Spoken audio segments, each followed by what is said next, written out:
এক ফোঁটা বিষ অনেক পানিকে নষ্ট করে দিতে পারে। ছোট্ট একটা পাথর অনেক বড় কাজকে ভেঙে দিতে পারে। ছোট্ট একটা মিথ্যা কথা পুরো জীবনকেই নষ্ট করে দিতে পারে। আসসালামু আলাইকুম, সবাই কেমন আছেন? আশা করি ভালো আছেন।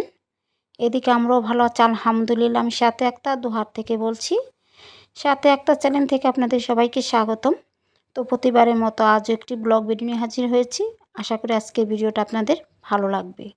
কোথাও স্কিপ করবেন না, ভিডিও জুড়েই থাকবেন।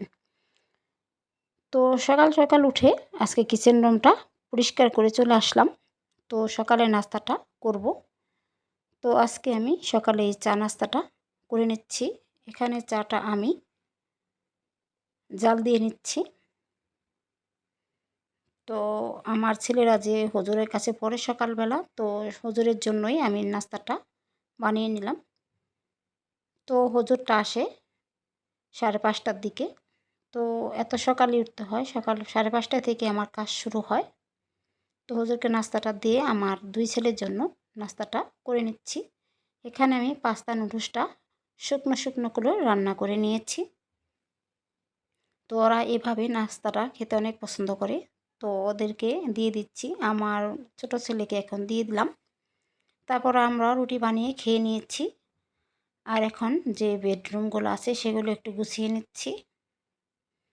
তো সমস্ত বেডরুমগুলো একটু গুছিয়ে নিলাম। আর এখানে একটা বেডরুম গুছিয়ে আপনাদের সামনে শেয়ার করলাম। তো ভিডিও দেখতে দেখতে হয়তো লাইক দিতে ভুলে গেছেন। তো প্লিজ দয়া করে একটি লাইক দিবেন।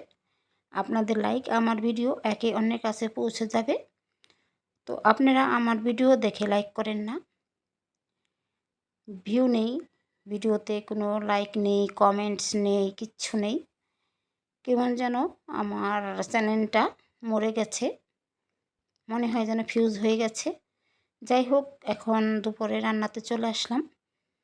তো আজকে আমি ডাটা দিয়ে এবং মূলা দিয়ে ডালটা রান্না করছি। এভাবে ডালটা রান্না করলে অনেক ভালো লাগে, ঘন ডাল।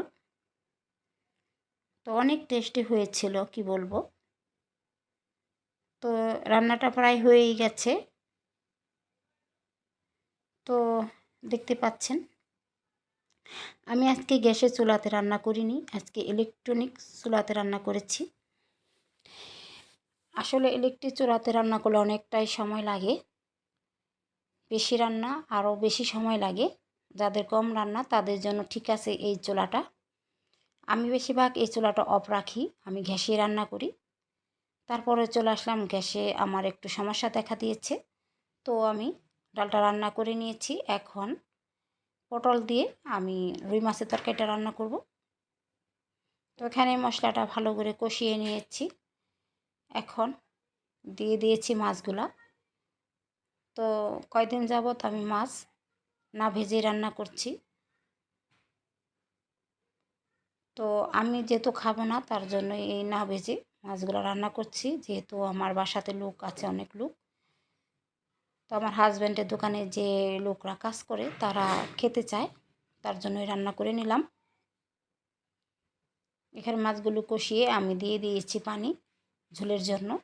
এখন দিয়ে দেব পটলগুলা, যেহেতু পটলগুলা একটু পরে দিতে হয়। তো পটলগুলা দিয়ে দিলাম। শর্টকাট রান্নাগুলো দেখিয়ে দিচ্ছি, যেহেতু আপনারা বড় ভিডিও দেখতে চান না, তো ছোট্ট একটা ভিডিও আপনাদের মাঝে তুলে ধরলাম। তো দেখুন অনেকটাই সিদ্ধ হয়ে গেছে পটলগুলা, আমার রান্নাটা প্রায় শেষ পর্যায়ে। তো দেখলাম যে না ভেজে রান্না করলে অনেকটাই এগিয়ে যায় রান্নাটা। তো আমি রান্নাটা করে নিয়েছি। এখন এদিকে রান্নাটা আমি করে নিচ্ছি, আর এদিকে আমি ডিমের ভর্তা করছি আমার 2 ছেলের জন্য। ওরা অনেক পছন্দ করে ডিমের ভর্তা। আর আমার বাসায় কাজ চলছে, সিঁড়িতে যে রেলিং লাগানো হয় সেটা লাগাচ্ছে। তো অনেক কাজ চলছে, অনেক শব্দ, কিছু মনে করবেন না, বুঝে নেবেন। যেহেতু ভয়েস দিবার আমি সময় পাচ্ছি না, তো একটু সময় পেলাম তাই দিচ্ছি। আর এখন অনেক শব্দ হচ্ছে। তো ডিমের ভর্তাটা আমি বানিয়ে নিচ্ছি। এখানে ধনিয়া পাতা, পেঁয়াজ কুচি আর শুকনা মরিচ দিয়ে এই ডিমের ভর্তাটা ভালো করে বানিয়ে নিচ্ছি, সাথে সরিষার তেল। এভাবে ভর্তাটা খেতে অনেক পছন্দ করে আমার ছেলেরা, তো ওদের পছন্দ মতো বানিয়ে নিচ্ছি। আর আমার ভিডিও যদি ভালো লাগে সুন্দর একটা কমেন্টস করবেন। আপনাদের কমেন্টস আমার অনেক ভালো লাগে। আপনারা তো ভিডিও দেখেনই না, আমার ভিডিও করতে উৎসাহ লাগে না, তো তারপরও করি যেহেতু ভিডিওতে কাজ করি ইউটিউবে। একটা কেমন যেন নেশা হয়ে গেছে, ভিডিও না ছাড়লে ভালো লাগে না।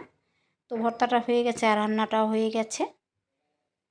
তো যদি ভালো লাগে আমার ভিডিও আর রান্নাবান্না, চ্যানেলটি একটু সাবস্ক্রাইব করে নেবেন। সবাই ভালো থাকবেন, সুস্থ থাকবেন। খুদা হাফেজ সবাইকে।